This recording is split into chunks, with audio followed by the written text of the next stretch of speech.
Todos, aquí vamos con el segundo capítulo de Trasciende la Inmanencia llamada Lo breve que es la vida. No sé si a ustedes les pasa, pero a veces me pasa que me detengo en medio de algo que podría ser mínimo, como buscar algo que anoté en un cuaderno, revisar un mensaje en el celular o lavar la loza y pienso, qué frágil es todo esto. Vivimos creyendo que siempre habrá tiempo para llamar a alguien, para perdonar, para descansar, para empezar algo nuevo, y sin embargo la vida se escapa entre los dedos como si fuera arena. Nos pasamos los días preocupados por cosas pequeñas, por un correo que no llegó, una compra que no resultó, una opinión que nos dolió. Y olvidamos que la muerte nos acompaña, silenciosamente, en cada paso, no como amenaza, sino como recordatorio. Esto que estás viviendo también pasará.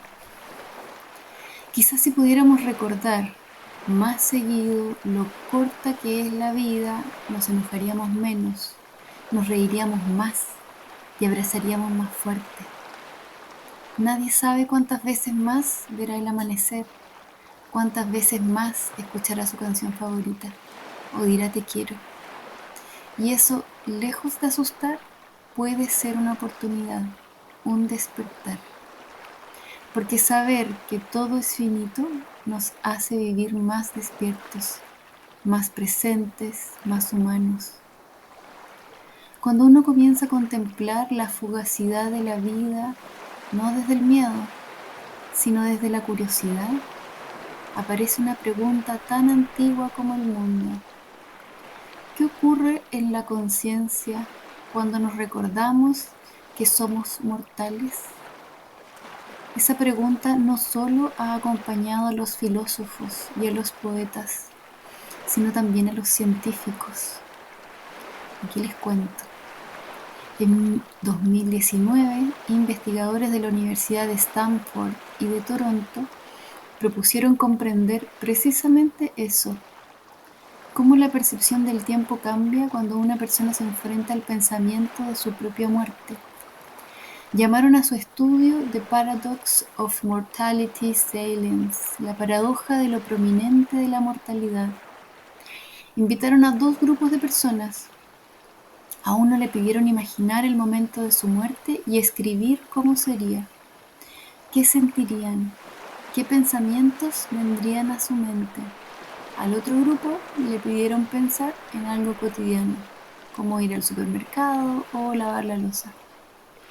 Después, ambos grupos realizaron una serie de tareas donde debían estimar cuánto tiempo había pasado sin mirar ningún reloj. El resultado fue sorprendente. Quienes habían reflexionado sobre su muerte percibieron el tiempo como más lento, más amplio, más lleno de matices, como si el presente se abriera ante ellos con más profundidad. El estudio concluyó que la conciencia de la finitud no genera necesariamente angustia, sino un estado de atención más pleno.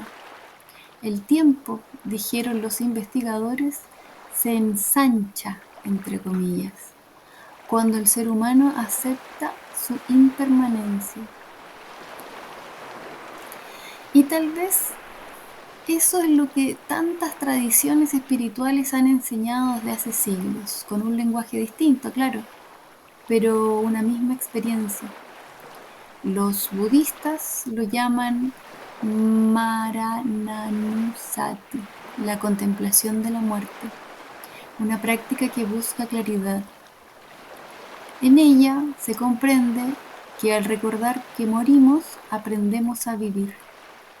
Desde otro lenguaje, la neuropsicología, por ejemplo, diría que cuando la mente se detiene a contemplar el presente, las redes cerebrales asociadas a la ansiedad se apagan y aparece un estado de coherencia entre emoción, respiración y pensamiento. Es un silencio interno que no es vacío, sino presencia pura.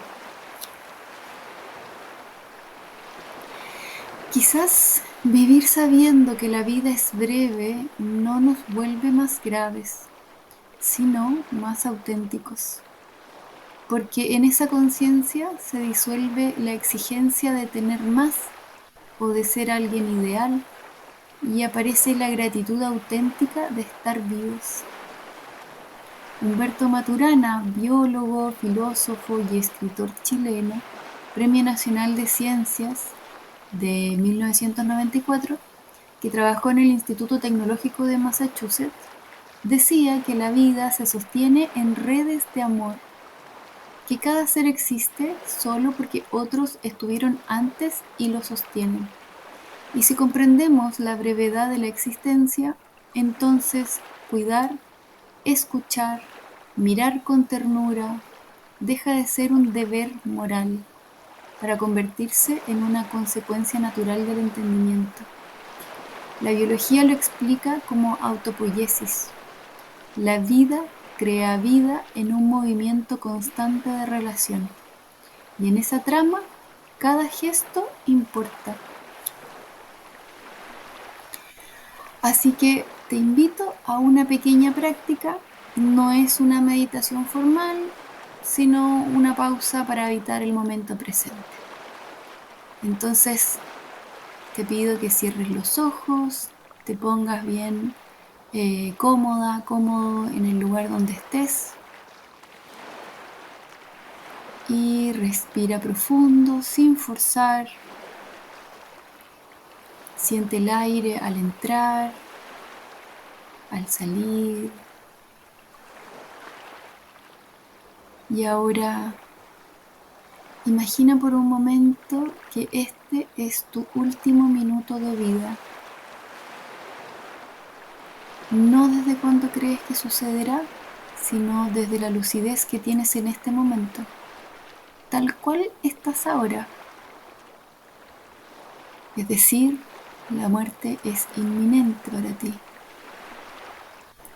Piensa en alguien a quien amas, en algo que te conmueve, en un lugar donde te has sentido en paz.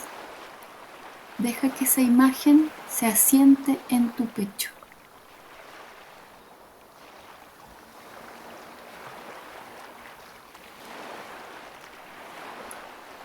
Lentamente abre los ojos y vuelve. De esto que acabamos de vivir, podríamos reflexionar y hacernos algunas preguntas. ¿Quién o qué apareció en esta práctica? ¿Qué pasaría si tuviera más presente la muerte? ¿Qué querrías agradecer si supieras que todo termina después de ese minuto? ¿Qué experiencia, encuentro o gesto pequeño te gustaría repetir una vez más antes de que se acabe la vida? Si esto ha removido algo en ti, te recomiendo que lo escribas para tenerlo presente y accionarlo cuando sientas que ha llegado el momento de tomar acción. Respira, siente la textura del aire, el peso de tu cuerpo sostenido por la tierra. Este instante, justo este, es irrepetible y sin embargo contiene todos los demás. Para finalizar, te comparto un pensamiento de Humberto Maturana. En la fugacidad descubrimos profundidad y en la conciencia de la muerte la raíz de la vida, y en la vida el recordatorio de que todo, incluso lo breve, puede ser sagrado. Y bueno, como sabes, Camino de Unión es el espacio donde podemos conectar con la muerte desde el amor, donde le damos lugar a la profundidad de la existencia y un lugar seguro donde puedes crear cómo te quieres sentir para cuando llegue el momento de la muerte. Un abrazo y vamos al siguiente capítulo.